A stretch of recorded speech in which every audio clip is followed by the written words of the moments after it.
Morning, everybody. First of all, I'd like to thank the Kinship Foundation. It's truly an honor to be here, to be part of this fantastic initiative. Wow, the last month was amazing, not only for my professional development, but also personal. These guys here are incredible. I have a really good fun here. Well, this morning, I'd like to talk about three things. First, why Atlantic Force is so important. Second, I'd like to talk about why carbon market can be a great opportunity for environmental conservation. And the third, how to create and implement a model that can scale up the restoration and the conservation in Atlantic Force. Well, but before I start, I would like to introduce you a little friend. Yes, this is me when I was 2 years old. And I put this picture here because I grew up with a strong relationship with nature. And this little boy still lives inside me. And he always reminds me, my mission, my commitment, and my motivation to work with environmental conservation. Well, and I guess he show up more time during this presentation. So this is Atlantic Force. This original cover of Atlantic Force. 330 million acres. This is twice the size of Texas. This biome was considered one of the 5 top conservation areas in the world. And do you know what happened after generation of uncontrolled development? Today you have just 12% of forest remain. And the most is, it's an isolated fragment. There's no tropical forest in the world that's come closer to the complete destruction than Atlantic Forest. And the threats is all the same. It's cattle ranch, expansion of agriculture, invasive species, urbanization, and the recent climate change.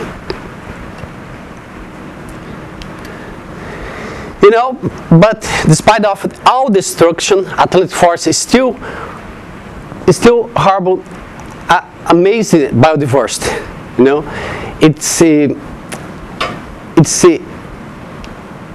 Atlantic Forest. It's a home of thousands of species. In terms of mammals, reptiles, fish, and amphibians, you have more than 2,000 species in Atlantic Forest. You have more than 20,000 species of plants in Atlantic Forest. In Bahia, we found in 1 single hectare 452 tree species. This is credible. This is more species that was found in along the entire coast of the eastern of the United States. It's, despite of the destruction, we still have an incredible biodiversity in Atlantic Forest. About the people, 130 million people live in Atlantic Forest. It is 70% of the Brazilian population. And it's about 80% of the GDP, the gross domestic products, was generated in Atlantic Forest. It's a lot of people that live there, including myself.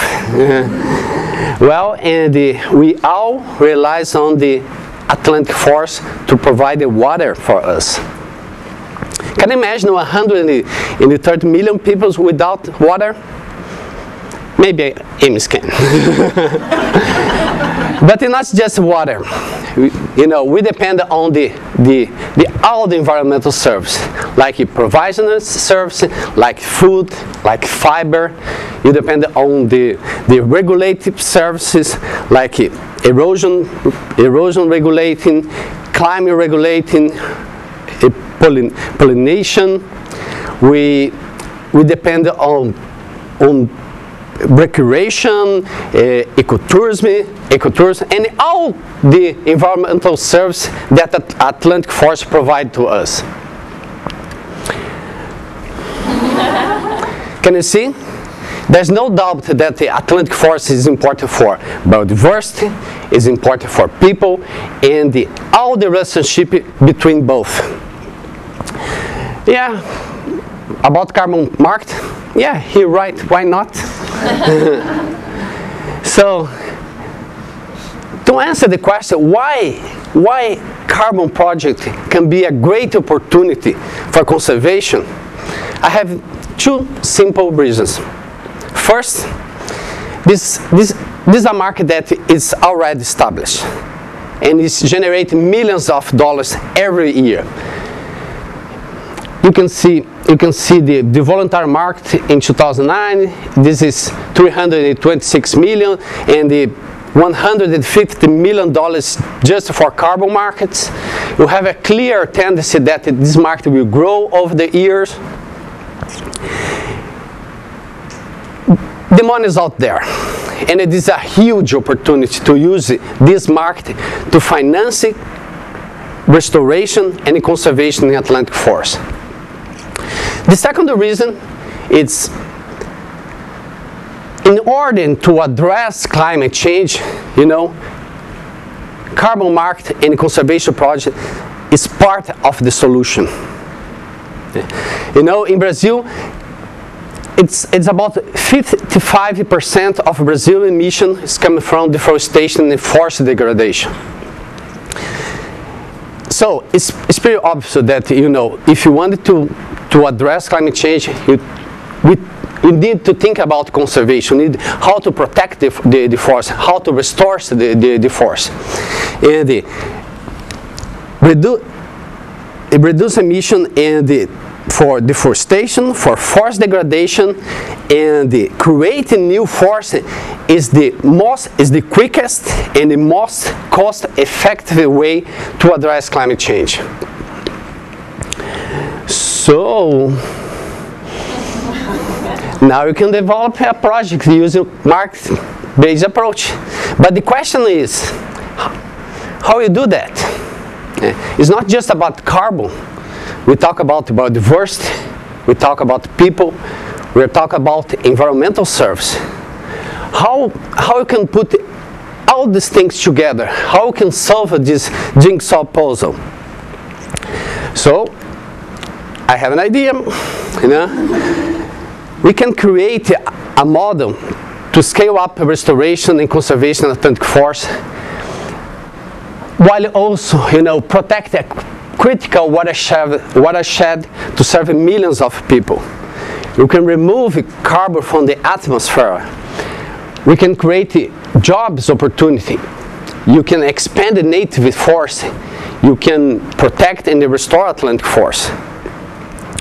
But how can you do that? The first step is planning.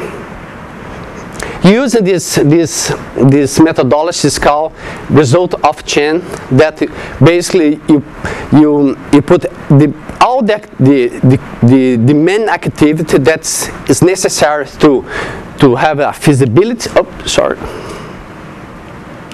A feasibility study of the project that include all the technical aspects of the carbon project, including the eligibility study, included the additionality, included the baseline of the project. Then you have how to develop a carbon project, include develop of the project design document, including this phase the validation of the project. Then you have all the planning for implementation. Implementation is the part that I most like, is to see results on the ground. And for do that, you need to involve people. You need to involve the main stakeholders, and then you can apply the restoration or our conservation strategy in this phase. Monitor is very important. How to guarantee the results of this project. How you need to monitor the carbon, you need to monitor the biological results, you need to monitor the social results of the project. When you have the project, when you have results to show, then I jump into the application and the leverage. And in this phase, we work with capacity building, work with policy, we work with the network. It's very important for scale up the conservation, the restoration, work with capacity building in this phase. Well, you cannot read this, what's written here, but it's, in this phase, then a miracle occur. No, just kidding. So, then I will show some example of the project that you apply all these steps. The first project that you like to show is Saba project. This is the first project that we work in Brazil. It started 10 years ago. It's you develop a lot of methodology in this project. It's learned by doing, It's you plant more than 700 seedlings in this project. You have more than 500 plot for carbon monitor. So this is really a nice project that you could develop a lot of methodology, a lot of knowledge that you're using in different projects comes from this project. But the concept of this project is, you have some company that funded this project, you purchase the land, these 3 reserves, it's 18,000 hectares. So then I develop the carbon project there. We restore 1,500 hectares. Is one of the first large-scale restoration projects in Brazil. You protect 17,000 hectares as avoided deforestation, manage this area as avoided deforestation. But this model is, you just, as a lesson learned, you just realize that this model cannot scale up the conservation, because you will not be able to purchase all the lands that you want to protect. So, as evolution of our carbon, we develop another project in Bahia. This is the place that I said that we found 452 trees in 1 hectare. The idea of this project is, is establish a corridor, ecological corridor between 2 national parks. So, but the idea here is not to purchase land. It's working with the landowners. We engage landowners to work and generate carbon by restore their lands. And one of the main outcomes of this project, we start to think how to engage, dozens and dozens of the landowners in one project. Then you apply this concept. It's called project of activities. That basically you have a project, you describe all the activities, all the methodology that you use in this project in the big umbrella, and then you can add a new project in this area. So you have these areas. It's about 300,000 hectares, and you have all the methodology for this area, and then you can convince just one landowner. We start with 14 hectares.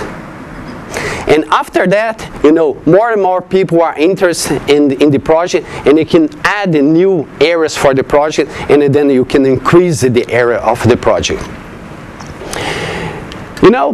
And this, by the way, this is the first restoration project that was certified by CCB, it's Climate Community and the Biodiversity in Brazil.